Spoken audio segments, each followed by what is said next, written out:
बात मेल हो जाना ये मतलब नहीं होता है कि दोष मुक्त हो गए। तो इसलिए वेल लगाने के बाद कोई भाषण देना या कोई राजनीतिक बात बोलना उचित नहीं है। क्रीमी लेयर और कोटा में कोटा ये दो बात है। पनोरमा ग्रुप, जो सोचता है वो करता है। आपके अपने सपनों का आशियाना।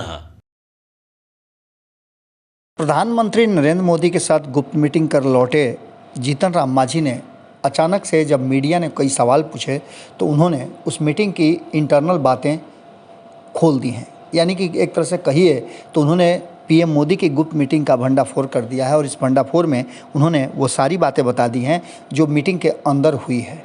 मीटिंग के अंदर क्या हुई है ये सब बात आप खुद जीतन राम मांझी के जुबान से सुनिए। लेकिन आपको बता दें कि ये दूसरा और तीसरा ऐसा मौका है जब जीतन राम मांझी ने पिछले 10 दिनों में इस तरह के बयान दिए हों जिसने बिहार की राजनीति में उबाल ला दिया हो। अभी हाल फिलहाल में उन्होंने जिस तरह से कोटा के अंदर कोटा वाली बात पर अपना स्टैंड अलग रखा था, उसी तरह से उन्होंने अभी जब मीडिया से बातचीत किया तो उन्होंने प्रधानमंत्री नरेंद्र मोदी के साथ क्या बातें हुई, क्या क्या अंदर में डील हुई, किस तरह से अपनी अपनी बातें रखी गई, उन सब बातों का खुलासा किया है। देखिए क्या कह रहे हैं जीतन राम मांझी। कि साजिश के तहत केजरीवाल को भी फंसाया जा रहा है।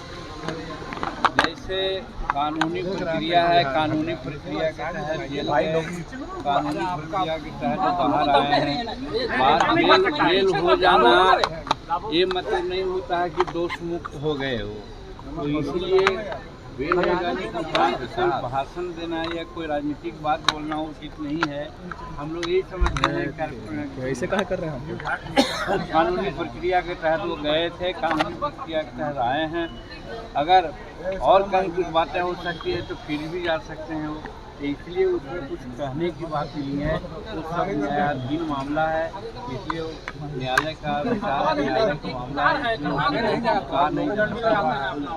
सर SC/ST का जो फैसला आया है सुप्रीम कोर्ट का, कैबिनेट ने भी कल बैठक की है और कहा है कि कोई क्रीमी लेयर यानी कि कोटे में कोटा नहीं हो सकता है।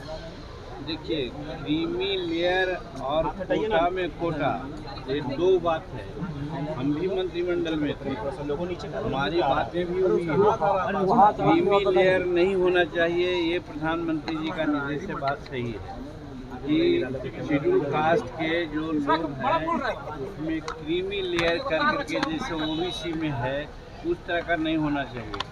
लेकिन समाज में कुछ वैसे लोग हैं जो आज भी हाशिए पर हैं 76 वर्ष के बाद भी, उनके लिए तो व्यवस्था होनी चाहिए।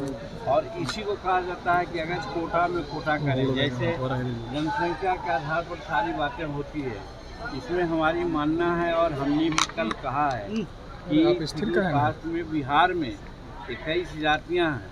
21 जाति में 4 जाति जिसको D4 कहते हैं। और आज देखा जाता है कि जज हो, कलेक्टर हो, इंजीनियर चीफ हो, इंजीनियर हो, बैंक हो, रेलवे में हो, सब में अगर रिप्रेजेंटेशन की बात कही जाएगी तो 4 जातियां हैं जिसको D4 कहते हैं, विकसित 4 कहते हैं, वही 90% भाग लिए हुए हैं।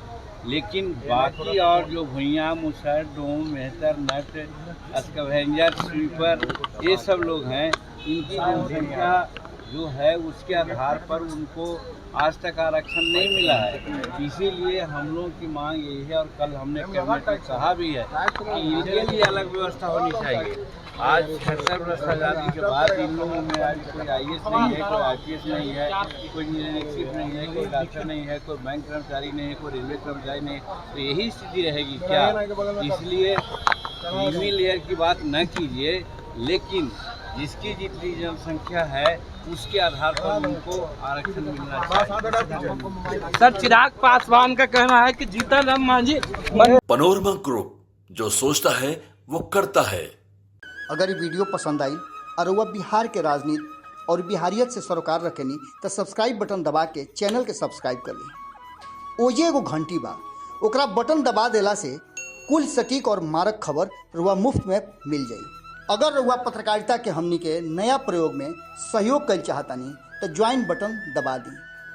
पेटीएम नंबर नोट कर ली 9386 816 700। धन्यवाद।